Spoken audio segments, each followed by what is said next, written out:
Hello students, welcome back to my channel. आज की इस वीडियो में मैं आपको रिवाइज कराने वाला हूं chapter fundamentals of partnership.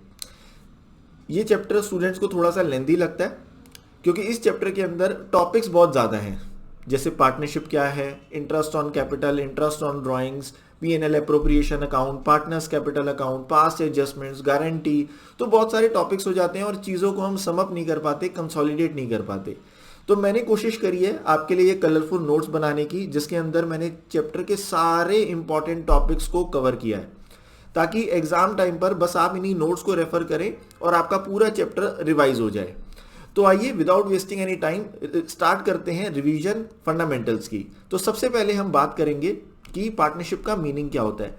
Partnership का मीनिंग इंडियन पार्टनरशिप एक्ट 1932 के अंदर डिफाइन किया गया है, जिसके अंदर बताया गया है कि पार्टनर्स है जो रिलेशन है, partnership is the relation between person who have agreed to share the profits of business carried on by all, any one of them acting for all.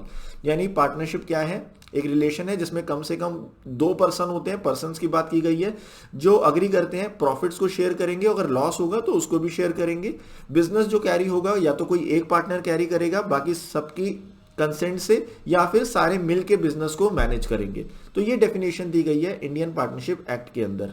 उसके बाद बात करते हैं कि नेचर ऑफ पार्टनरशिप क्या है। अब इसके अंदर बहुत ही ज्यादा इंपॉर्टेंट पॉइंट है क्योंकि एग्जाम में ये क्वेश्चन आ भी चुका है। जो पार्टनरशिप है वो लीगल पॉइंट ऑफ व्यू से एक सेपरेट एंटिटी नहीं है, यानी पार्टनरशिप फर्म और पार्टनर्स दोनों एक ही माने जाते हैं।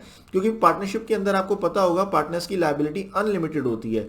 अगर पार्टनरशिप फर्म ने बैंक से कोई लोन लिया तो पार्टनर्स ये नहीं कह सकते कि हम लायबल नहीं है, ये लोन पार्टनरशिप फर्म पे करेगी क्योंकि हम सेपरेट एंटिटी है। ऐसा नहीं कहा जा सकता। कानूनी तौर से, कानूनी रूप से, लीगल पॉइंट ऑफ व्यू से partnership firm and partners are same entity, not separate entity.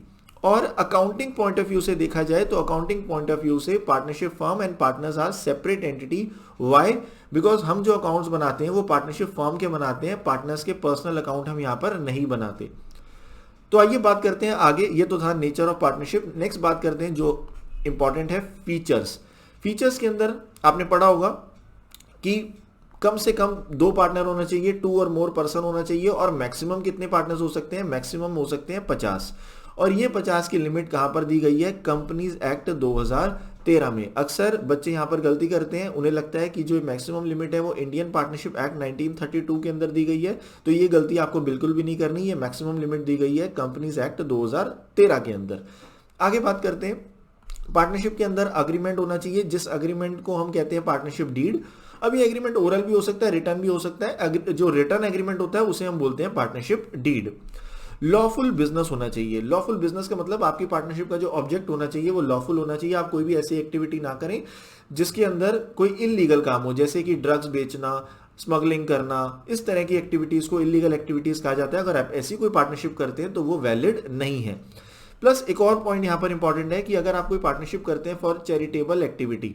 Charitable activity का मतलब जब आप कोई अपने फ्रेंड्स के साथ मिलकर काम कर रहे हैं समाज सेवा के लिए, तो क्या वो भी पार्टनरशिप है? नो, वो पार्टनरशिप नहीं है क्योंकि उसके अंदर ऑब्जेक्ट प्रॉफिट अर्निंग नहीं है, इसलिए हम उसे पार्टनरशिप नहीं बोलते। पार्टनरशिप का जो ऑब्जेक्ट होना चाहिए वो होना चाहिए profit earning, profit sharing objective होना चाहिए। Agreement among the partners must be to share profit and losses of the business. अब इसके बाद यहां पर एक बार, कई बार इंपॉर्टेंट क्वेश्चन एग्जाम में आया चुका है कि क्या जॉइंट ओनरशिप भी पार्टनरशिप है क्या? तो यहां पर ध्यान रखने वाली बात यह है कि जॉइंट ओनरशिप पार्टनरशिप नहीं होती। सबसे पहले हम समझते हैं कि जॉइंट ओनरशिप का मतलब क्या होता है। जॉइंट ओनरशिप का मतलब होता है, जैसे मैंने यहां पर एग्जांपल लिया है, रितेश और हितेश दो फ्रेंड्स हैं और इन्होंने मिलके क्या करा, अमाउंट कंट्रीब्यूट करा और एक बिल्डिंग खरीदी 2 करोड़ रुपए की। अब इस बिल्डिंग को इन्होंने बाद में क्या करा, बेच दिया, कितने रुपए में? 3 करोड़ रुपए में, और जो प्रॉफिट है उसे इक्वली डिवाइड कर लिया। तो क्या ये पार्टनरशिप है? नो, यहां पर ये पार्टनरशिप नहीं है। इसे हम क्या बोलेंगे? इसे हम बोलेंगे जॉइंट ओनरशिप। ऐसा किस लिए? No, they are not doing business partnership because they are not involve in doing sale and purchase of land and plot on regular basis. वो रेगुलर बेसिस पे इसमें इन्वॉल्व नहीं है, इसलिए इसे हम पार्टनरशिप नहीं बोलेंगे। इसे हम सिर्फ क्या बोलेंगे? को ओनरशिप, जॉइंट ओनरशिप। तो यहां पर ये बात आप ध्यान रखना, यहां पर अक्सर बच्चों से गलती हो जाती है। आगे चलते हैं, next point, business can be carried on by all or any one of them, any of the partner acting for all. Business या तो सारे पार्टनर मिलके भी चला सकते हैं या कोई एक पार्टनर बाकी पार्टनर्स के बिहाफ पे भी बिजनेस चला सकता है। नेक्स्ट पॉइंट है relation of principal and agent. ये भी बहुत बड़ा इंपॉर्टेंट क्वेश्चन बन सकता है एमसीक्यू के अंदर कि पार्टनर्स के बीच में रिलेशन कैसा होता है, एम्प्लॉय एम्प्लॉयर क्या होता है, ओनर सर्वेंट का होता है, या फिर प्रिंसिपल एजेंट का होता है। तो पार्टनरशिप के अंदर पार्टनर्स का आपस में जो रिलेशन होता है वो प्रिंसिपल एजेंट का होता है। इसका मतलब क्या हुआ, अगर कोई एक पार्टनर कोई भी एक्ट करता है तो बाकी सारे पार्टनर्स भी उसके लिए लायबल होंगे। तो इसका मतलब होता है प्रिंसिपल एंड एजेंट। आगे चलते हैं नेक्स्ट पॉइंट की तरफ। पार्टनरशिप के अंदर जैसा मैंने आपको बताया मिनिमम पार्टनर हो सकते हैं 2 और मैक्सिमम कितने हो सकते हैं, मैक्सिमम हो सकते हैं 50। अब कौन कौन से ऐसे व्यक्ति हैं, कौन कौन से ऐसे पर्सन हैं जो पार्टनर नहीं बन सकते। यहां पर एक है minor, person of unsound mind, person disqualified by law. अब यहां पर एक इंपॉर्टेंट बात है, माइनर को हम पार्टनर नहीं बना सकते, बट यस इसका एक एक्सेप्शन है। अगर बाकी सारे पार्टनर अग्री होते हैं तो माइनर को सिर्फ पार्टनर बनाया जा सकता है, सिर्फ और सिर्फ प्रॉफिट्स के लिए, बेनिफिट्स के लिए। तो if all the partners agree, a minor may be admitted for the benefit, for the profit of the partnership. यानी उसको लॉस होगा तो वो नहीं मिलेगा, सिर्फ और सिर्फ प्रॉफिट होगा तो वो उसे मिलेगा। ये बात एग्जाम में आप ध्यान रखिएगा। आगे चलते हैं नेक्स्ट पॉइंट की तरफ। नेक्स्ट है राइट्स ऑफ पार्टनर। पार्टनर्स के क्या क्या राइट्स होते हैं, हर पार्टनर्स के बड़े सारे राइट्स बताए गए हैं, तो फटाफट से आइए पढ़ लेते हैं क्या क्या राइट्स होते हैं। पहला राइट है right to participate in management. Management में उसका पार्टिसिपेट करने का राइट होता है। आप ये नहीं कह सकते कि you will not participate in management, हर पार्टनर का इक्वल राइट होता है। Every partner has right to be consulted about the affairs of the business. हर पार्टनर का राइट होता है कि उससे कंसल्ट किया जाए कि बिजनेस के अफेयर कैसे चलाने हैं। Every partner has right to inspect the books of the accounts. हर पार्टनर का राइट है कि वो बुक्स जाके चेक कर सकता है अपनी पार्टनरशिप फर्म की। उसे ये नहीं कह सकते कि सर आप बुक्स नहीं देख सकते, क्योंकि वो पार्टनर है, ओनर है, मालिक है, तो उसके पास इक्वल राइट है बुक्स को चेक करने का, अकाउंट्स को चेक करने का पार्टनरशिप फर्म की। Every partner has right to share profit और लॉस। हर पार्टनर्स का राइट है प्रॉफिट और लॉस शेयर करने का। If partner has advanced loan, he has right to receive interest at the rate of 6% per annum if partnership deed is silent. अगर किसी partner ने फर्म को लोन दिया है और पार्टनरशिप डीड साइलेंट है तो उसका राइट है कि वो उस पर इंटरेस्ट चार्ज कर सकता है 6% पर एनम की रेट से। आगे बात करते हैं in case of emergency partners has right to act according to the best judgement. अब देखो अगर 3 पार्टनर है, 2 पार्टनर अवेलेबल नहीं है और कोई ऐसी सिचुएशन है, इमरजेंसी की सिचुएशन है, किसी एक पार्टनर को डिसीजन लेना है, तो वो पार्टनर एक्ट कर सकता है, ये उसका राइट है। और अगर उसकी वजह से कोई खर्चा होता है उस पार्टनर का तो वो बाकी दोनों पार्टनर से क्लेम भी कर सकता है। तो वो बाकी दोनों पार्टनर उसे क्या करेंगे, इंडेमनीफाई करेंगे। अब पार्टनर्स है right to not to allow admission of a partner. Partner का राइट है कि अगर कोई न्यू पार्टनर आ रहा है तो वो मना कर सकता है कि इस पार्टनर को एडमिट नहीं करना। उसके बाद if partner incur expenses on the business and he pays amount on the behalf of the firm, that partners get indemnified for the payment made by him for the firm. अगर किसी partner ने कोई खर्चा करा है firm के लिए तो बाद में वो खर्चा उस फर्म से क्लेम कर सकता है, उसको इंडेमनीफाई करने का उसके पास राइट होता है। तो ये थे राइट्स, आप एक बार फटाफट पढ़ लेना इसके बारे में। नेक्स्ट आते हैं अब हम पार्टनरशिप डीड के बारे में। पार्टनरशिप डीड क्या होती है? पार्टनरशिप डीड मैंने आपको बताया, रिटर्न एग्रीमेंट को हम कहते हैं पार्टनरशिप डीड। अब इस पार्टनरशिप डीड में क्या क्या कंटेंट होते हैं? पार्टनरशिप डीड के अंदर लिखा जाता है क्या पार्टनर के क्या नाम है, उनका क्या एड्रेस है, फर्म का क्या नाम होगा, फर्म का क्या एड्रेस होगा, क्या आप बिजनेस करोगे, नेचर ऑफ बिजनेस क्या रहेगा, डेट ऑफ कमेंसमेंट कब आप अपना बिजनेस स्टार्ट करोगे, ठीक है, कौन कितनी कैपिटल लगाएगा, प्रॉफिट शेयरिंग रेशियो क्या होगी, इंटरेस्ट ऑन कैपिटल का रेट क्या होगा, इंटरेस्ट ऑन ड्राइंग्स का रेट क्या होगा, ठीक है, सैलरी किस पार्टनर को कितनी दी जाएगी, गुडविल की वैल्यूएशन कैसे होगी, एसेट की वैल्यूएशन कैसे होगी, सेटलमेंट ऑफ अकाउंट्स कैसे होंगे, अकाउंटिंग पीरियड हम क्या फॉलो करेंगे, राइट ऑफ ड्यूटीज क्या होगी, पार्टनरशिप कितने ड्यूरेशन की होगी, कोई फिक्स टाइम लिमिट होगी या पार्टनरशिप एट विल होगी। एट विल का मतलब जब तक हमारा मन करेगा तब तक हम काम करेंगे। बुक्स ऑफ अकाउंट्स का ऑपरेशन कैसे, बैंक का अकाउंट का ऑपरेशन कैसे रहेगा, डिस्प्यूट होगा तो वो कहाँ पर हैंडल होगा। तो ये सारी बातें किस में लिखी जाती है? पार्टनरशिप डीड में। स्टैम्प पेपर पर ये एक डॉक्यूमेंट बनाया जाता है, उसके अंदर ये सारे कंटेंट्स होते हैं। आगे बात करते हैं next, is it essential to have partnership deed? क्या पार्टनरशिप डीड बनाना जरूरी है? No, it is not essential, जरूरी नहीं है, but you should have partnership deed. कल को कोई डिस्प्यूट होता है तो पार्टनरशिप डीड के अकॉर्डिंगली ही हम उस डिस्प्यूट को सॉल्व करेंगे, रिजॉल्व करेंगे। तो अगर डीड नहीं होती, अगर डीड नहीं है तो क्या होगा? तो उस केस में इंडियन पार्टनरशिप एक्ट 1932 के प्रोविजन एप्लीकेबल हो जाएंगे। In case partnership deed does not exist, provision of Indian Partnership Act 1932 would be applicable। और ये क्या रूल्स है, आइए मैं आपके साथ डिस्कस करता हूं। अगर पार्टनरशिप डीड नहीं है या फिर पार्टनरशिप डीड है वो साइलेंट है इन सारे बातों के ऊपर, तो क्या होगा। तो सबसे पहली बात, अगर पार्टनरशिप डीड नहीं है तो प्रॉफिट जो बटेगा वो बटेगा इक्वल, यानी हर पार्टनर को बराबर बराबर प्रॉफिट मिलेगा। इंटरेस्ट ऑन कैपिटल, अगर इंटरेस्ट ऑन कैपिटल के बारे में पार्टनरशिप डीड में नहीं लिखा तो क्या किसी पार्टनर को इंटरेस्ट ऑन कैपिटल मिलेगा? No, interest on capital is not allowed. Interest on drawings की बात करते हैं, अगर पार्टनरशिप डीड साइलेंट है तो क्या इंटरेस्ट ऑन ड्राइंग्स चार्ज करेंगे? नो, चार्ज नहीं करेंगे। सैलरी टू पार्टनर, अगर पार्टनरशिप डीड नहीं है तो किसी भी पार्टनर को सैलरी नहीं मिलेगी। अगर किसी पार्टनर ने फर्म को लोन दिया तो उस लोन पे वो इंटरेस्ट चार्ज कर सकता है 6% पर एनम की रेट से, अगर पार्टनरशिप डीड के अंदर ये इंटरेस्ट रेट लिखा नहीं गया। लेकिन अगर इंटरेस्ट लिखा गया है पार्टनरशिप डीड के अंदर 12% 15%, तो उस रेट से इंटरेस्ट देना पड़ेगा। लेकिन अगर डीड के अंदर इंटरेस्ट ऑन लोन के बारे में नहीं लिखा गया तो 6% पर एनम का रेट देना पड़ेगा फर्म को, पार्टनर को। आगे बात करते हैं, क्या किसी नए पार्टनर को एडमिट किया जा सकता है? जब तक सारे पार्टनर राजी ना हो तब तक नए पार्टनर को एडमिट आप नहीं कर सकते। और हर पार्टनर का राइट होता है participate in the business of the business and inspect the books of account of the firm. तो ये बहुत ही ज़्यादा इंपॉर्टेंट है, एग्जाम में ये क्वेश्चन आ सकता है, तो आप इसे इंपॉर्टेंट मार्क कर लेना और इसे ज़रूर ध्यान से रिवाइज कर लेना क्योंकि इससे इंपॉर्टेंट क्वेश्चन बन सकता है। उसके बाद बात करते हैं आगे। नेक्स्ट है हमारे पास system of accounting followed by partnership firm. Partnership firm कौन सा सिस्टम ऑफ अकाउंटिंग फॉलो करती है? एक होता है सिंगल एंट्री सिस्टम और एक होता है डबल एंट्री सिस्टम। ये आपने क्लास 11 में पढ़ा था। अगर आपको नहीं याद तो कोई बात नहीं, आप याद रखिए कि हम जो पार्टनरशिप के अंदर जो सिस्टम फॉलो करते हैं वो डबल एंट्री सिस्टम फॉलो करते हैं। सिंगल एंट्री सिस्टम जनरली छोटे बिजनेस, स्मॉल बिजनेस वो लोग फॉलो करते हैं। तो पार्टनरशिप के जितने भी अकाउंट्स बनते हैं वो बनते हैं डबल एंट्री सिस्टम पर और अक्रूवल बेसिस ऑफ अकाउंटिंग पर। आगे बात करते हैं जो फाइनेंशियल स्टेटमेंट बनती है पार्टनरशिप की वो क्या क्या बनता है। ये भी एक क्वेश्चन बनाया जा सकता है क्योंकि ये भी एक कॉन्सेप्चुअल क्वेश्चन है। तो इसके अंदर बनता है trading account, profit and loss account, P&L appropriation account और बैलेंस शीट। ये सब हम अपने फाइनेंशियल स्टेटमेंट ऑफ पार्टनरशिप के अंदर ये सारे अकाउंट हम बनाते हैं। नेक्स्ट टॉपिक आता है इसके अंदर हमारे पास LLP का। अब सर ये LLP क्या होता है? LLP का मतलब होता है लिमिटेड लायबिलिटी पार्टनरशिप। जो हमने पीछे वाली पार्टनरशिप अभी तक पढ़ी उसके अंदर पार्टनर्स की लायबिलिटी अनलिमिटेड होती है, लेकिन जो LLP होता है उसके अंदर पार्टनर्स की लायबिलिटी क्या होती है? लिमिटेड होती है। ये LLP एक्ट आया था 2008 के अंदर। अब LLP एक्ट के अंदर रजिस्ट्रेशन कराना कंपलसरी है, लेकिन पार्टनरशिप के अंदर रजिस्ट्रेशन कराना कंपलसरी नहीं है। ये भी बात आप ध्यान रखिएगा। इसके अंदर जो मिनिमम पार्टनर होते हैं वो 2 और मैक्सिमम LLP के अंदर कोई भी लिमिट नहीं है। और लायबिलिटी जो पार्टनर्स की होती है LLP के अंदर वो लिमिटेड होती है। Indian Partnership act shall not apply on LLP। Indian Partnership act LLP के ऊपर नहीं एप्लीकेबल होता। जनरली LLP के ऊपर से क्वेश्चन कम ही बनता है, ज्यादातर पार्टनरशिप ही आपके सिलेबस में है तो उसी में से क्वेश्चन बनता है। तो बस आप इतना सही इसके बारे में एक बार पढ़ लीजिएगा। नेक्स्ट आते हैं हम आगे। अब नेक्स्ट है इसके अंदर liabilities of partner.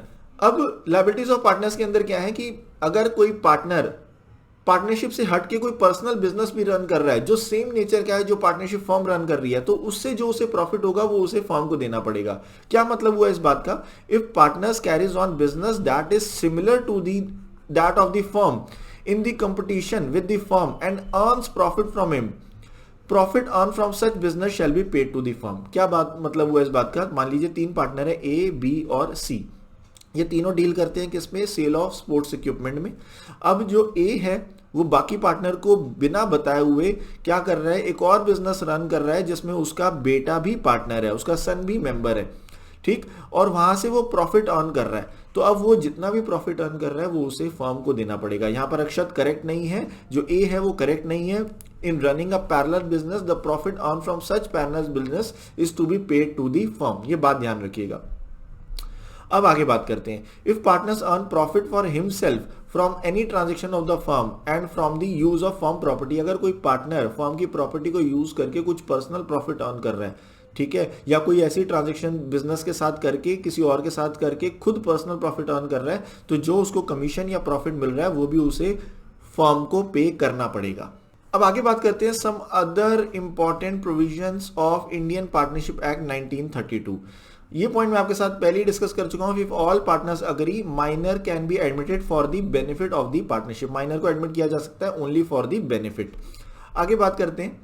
A person may be admitted as a partners either with the consent of all the existing partner in accordance with the agreement among the partners. अगर किसी पार्टनर को एडमिट करना है तो जब तक सारे पार्टनर अग्री नहीं होंगे तब तक हम नए पार्टनर को एडमिट नहीं कर सकते। ये एमसीक्यू क्वेश्चन आपके एग्जाम में बन सकता है कि आपको मान लीजिए मेजॉरिटी ऑफ पार्टनर एग्री होने चाहिए, सारे पार्टनर्स एग्री होने चाहिए अगर किसी नए पार्टनर को एडमिट करना है। तो यहां पर करेक्ट आंसर होगा कि सारे पार्टनर अग्री होने चाहिए। ठीक है, अगर कोई पार्टनर रिटायर भी होना चाहता है तो with the consent of all the other partner वो पार्टनर रिटायर भी हो सकता है बिजनेस में से। अब यहां पर एक क्वेश्चन और बनता है कि क्या पार्टनरशिप फर्म का रजिस्ट्रेशन कराना मैंडेटरी है या ऑप्शनल है। तो पार्टनरशिप फर्म का रजिस्ट्रेशन कराना ऑप्शनल है। अब नेक्स्ट टॉपिक है हमारा difference between charge against profit and appropriation of profit. ये बहुत ही ज्यादा इंपॉर्टेंट टॉपिक है इस चैप्टर के अंदर, क्योंकि अक्सर स्टूडेंट्स इसके अंदर कंफ्यूज रहते हैं कि कौन से आइटम चार्ज होते हैं और कौन से आइटम एप्रोप्रिएशन होते हैं। तो ध्यान से समझिए कॉन्सेप्ट को। अगर आपने कॉन्सेप्ट समझ लिया तो फिर आपके लिए बिल्कुल ईजी हो जाएगा कि कौन सा आइटम चार्ज है और कौन सा आइटम एप्रोप्रिएशन है। जितने भी आइटम हमें पे करने ही करने हैं, चाहे हमारा प्रॉफिट हो चाहे लॉस हो बिजनेस के अंदर, उसे हम बोलते हैं चार्ज। चाहे हमारे बिजनेस के अंदर प्रॉफिट हो चाहे लॉस हो, we have to pay such item that is called as charge. जैसे हमने कोई प्रॉपर्टी ली रेंट पर, चाहे वो किसी थर्ड पार्टी से ले या फिर पार्टनर से ले, अगर हमारे बिजनेस में चाहे प्रॉफिट है चाहे लॉस है, हमें वो रेंट पे करना ही करना पड़ेगा, तो इसे हम बोलते हैं चार्ज। जैसे हमने लोन लिया, चाहे वो हम थर्ड पार्टी से लें चाहे वो हम किसी पार्टनर से लें, वो हमें लोन पे करना ही पड़ेगा, उसका इंटरेस्ट पे करना ही पड़ेगा, तो इसलिए हम इसे क्या बोलते हैं, इसे हम बोलते हैं चार्ज। जितने भी चार्ज वाले आइटम है ये कहां पर डेबिट किए जाते हैं, ये डेबिट किए जाते हैं प्रॉफिट एंड लॉस अकाउंट में। जितने भी एप्रोप्रिएशन वाले आइटम है वो हम तभी पे करते हैं जब हमारे बिजनेस के अंदर प्रॉफिट होता है, और ये सारे कहां पर डेबिट किए जाते हैं, जैसे पीनल एप्रोप्रिएशन अकाउंट में। इसके एग्जांपल क्या है, जैसे एग्जांपल आप देख सकते हैं पार्टनर्स की सैलरी। पार्टनर को सैलरी तभी देंगे जब बिजनेस के अंदर क्या होगा, प्रॉफिट होगा। जैसे पार्टनर को कमीशन तभी देंगे जब बिजनेस के अंदर क्या होगा, प्रॉफिट होगा। इंटरेस्ट ऑन कैपिटल तभी दिया जाएगा जब प्रॉफिट होगा। ट्रांसफर टू जनरल रिजर्व तभी दिया जाएगा जब क्या होगा, प्रॉफिट होगा। अब लेकिन अगर मान लो मैनेजर की सैलरी है, मैनेजर सैलरी, मैनेजर कौन होता है हमारी कंपनी के अंदर, मैनेजर एम्प्लॉय होता है, तो मैनेजर की जो सैलरी है वो हमें पे करनी ही करनी है, चाहे हमारे बिजनेस के अंदर क्या हो, प्रॉफिट हो चाहे क्या हो, लॉस हो। मैनेजर एम्प्लॉय होता है इसलिए उसे क्या बोला जाता है, चार्ज, और उसे हम कहां पर दिखाते हैं, प्रॉफिट एंड लॉस अकाउंट के अंदर। तो ये बात ध्यान रखनी है आपने। आगे चलते हैं next, interest on loan by partner to firm. यानी अगर किसी पार्टनर ने फर्म को लोन दिया तो उस केस में इंटरेस्ट के बारे में हम बात कर रहे हैं। पार्टनर ने फर्म को लोन दिया, तो अगर पार्टनरशिप डीड साइलेंट है तो यहां पर इंटरेस्ट का रेट होता है 6% per annum if there is no agreement. और ये प्रॉफिट जो इंटरेस्ट होता है ये कहां पर डेबिट किया जाता है, ये चार्ज किया जाता है, और कहां पर डेबिट किया जाता है, पीएनएल अकाउंट में। ये पीएनएल एप्रोप्रिएशन में नहीं आता, ध्यान रखिएगा इस बात को। अब इसकी जर्नल एंट्री क्या होती है, जर्नल एंट्री भी इंपॉर्टेंट है, क्योंकि इसमें जर्नल एंट्री होती है interest on loan account debit to loan by partner. यहां ध्यान रखना, यहां पर पार्टनर कैपिटल नहीं आता। एमसीक्यू में आपसे पूछ लेगा कि ये इंटरेस्ट ऑन लोन कौन से अकाउंट में क्रेडिट होगा, तो बच्चों को हैबिट पड़ चुकी होती है पार्टनर्स कैपिटल अकाउंट में, आप डालोगे टिक पार्टनर्स कैपिटल अकाउंट और वो आपका आंसर गलत हो जाएगा। तो इंटरेस्ट ऑन लोन की एंट्री होती है interest on loan account debit to loan by partner, ठीक है। और इसके बाद इसे हम कहां ट्रांसफर करते हैं, प्रॉफिट एंड लॉस अकाउंट में। आगे चलते हैं नेक्स्ट है हमारे पास interest on loan by firm to partner. अब अगर फर्म ने लोन दिया किसको, पार्टनर को, ऊपर क्या था, पार्टनर ने लोन दिया था फर्म को, यहां क्या है, नीचे फर्म ने लोन दिया पार्टनर को, तो अब ये फर्म की एसेट है। तो अगर पार्टनरशिप डीड साइलेंट है तो क्या हम कोई इंटरेस्ट चार्ज कर सकते हैं, इस केस में हम कोई इंटरेस्ट नहीं चार्ज कर सकते। अगर कोई इंटरेस्ट पहले से एग्री होगा पार्टनरशिप डीड के अंदर, सिर्फ उतना ही इंटरेस्ट हम चार्ज कर सकते हैं। अगर डीड के अंदर तय है तो वही इंटरेस्ट रेट तय होगा, लेकिन अगर डीड के अंदर इंटरेस्ट नहीं लिखा तो इस केस में कोई इंटरेस्ट चार्ज नहीं किया जाएगा। In absence of partnership deed interest is not charge on loan given. अब ये जो इंटरेस्ट चार्ज कर रही है फर्म, ये फर्म के लिए क्या है, इनकम, और ये कहां पर क्रेडिट होगा, ये क्रेडिट होगा प्रॉफिट एंड लॉस अकाउंट में। और इसकी एंट्री क्या होगी, क्योंकि हम ये पार्टनर से चार्ज कर रहे हैं तो पार्टनर की कैपिटल अकाउंट डेबिट होगा और इंटरेस्ट ऑन लोन हमारा क्रेडिट हो रहा है, क्योंकि पार्टनरशिप फर्म के लिए ये इनकम है। और इस इनकम को हम लास्ट में कहां ट्रांसफर करेंगे, इसे ट्रांसफर करेंगे प्रॉफिट एंड लॉस अकाउंट में। तो ये बात भी बहुत ज्यादा इंपॉर्टेंट थी। आगे चलते हैं नेक्स्ट टॉपिक की तरफ। नेक्स्ट है हमारे पास रेंट पेड और पेएबल टू पार्टनर। जो भी हम रेंट पे करते हैं पार्टनर को, बताइए वो चार्ज है या एप्रोप्रिएशन है। वो हमारा चार्ज है, क्योंकि हमें रेंट पे करना ही करना है। और ये कहां पर डेबिट होगा, ये डेबिट होगा प्रॉफिट एंड लॉस अकाउंट में।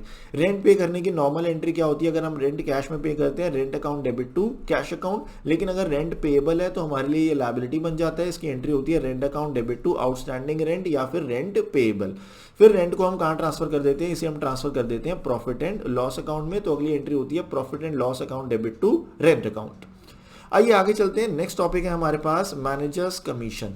अब मैनेजर, मैंने जैसा आपको पहले बताया, मैनेजर कौन होता है, मैनेजर कंपनी का एम्प्लॉय होता है, उसको जो भी हम पैसे पे करते हैं, बताइए वो चार्ज होता है या एप्रोप्रिएशन होता है, वो चार्ज होता है, उसे हम कहाँ डेबिट करते हैं, उसे हम डेबिट करते हैं प्रॉफिट एंड लॉस अकाउंट में। ठीक, अब आते हैं नेक्स्ट इंपॉर्टेंट टॉपिक की तरफ जिसका नाम है profit and loss appropriation account. जितनी भी हमने जर्नल एंट्रीज करी, उन जर्नल एंट्रीज के बेसिस पे हम क्या बनाते हैं, हम बनाते हैं profit and loss appropriation account. ये किसके बाद बनता है, सबसे पहले बनता है ट्रेडिंग अकाउंट, फिर बनता है प्रॉफिट एंड लॉस अकाउंट और फिर बनता है PNL appropriation account. Profit and loss account का जो प्रॉफिट होता है वो यहाँ पर आता है नेट प्रॉफिट, और अगर प्रॉफिट एंड लॉस अकाउंट में आपका लॉस होता है तो वो यहाँ पर आता है नेट लॉस। फिर जितने भी एप्रोप्रिएशन वाले आइटम है, आई एम रिपीटिंग, जितने भी एप्रोप्रिएशन वाले आइटम है वो यहाँ पर आते हैं, जैसे कि इंटरेस्ट ऑन कैपिटल, जैसे कि पार्टनर्स की सैलरी, जैसे पार्टनर की कमीशन, जैसे कि रिजर्व, ये सब पीएनएल एप्रोप्रिएशन के डेबिट में आते हैं। जो भी इंटरेस्ट ऑन ड्रॉइंग्स हम पार्टनर से चार्ज करते हैं वो पीएनएल एप्रोप्रिएशन के क्रेडिट में आता है। ओके, अब इस अकाउंट को क्लोज करते हैं। फिर जो प्रॉफिट आता है उस प्रॉफिट को हम बांट देते हैं, ये जो प्रॉफिट निकल कर आता है इसे हम बांट देते हैं जो भी पार्टनर्स की प्रॉफिट शेयरिंग रेशियो होती है, जो भी डीड के अंदर लिखी होती है। लेकिन मान लीजिए अगर डीड के अंदर प्रॉफिट शेयरिंग रेशियो नहीं लिखी तो फिर हम इस प्रॉफिट को किस रेशियो में बांटेंगे, फिर हम इस प्रॉफिट को, जो प्रॉफिट आएगा इसे हम बांटेंगे इक्वल रेशियो में।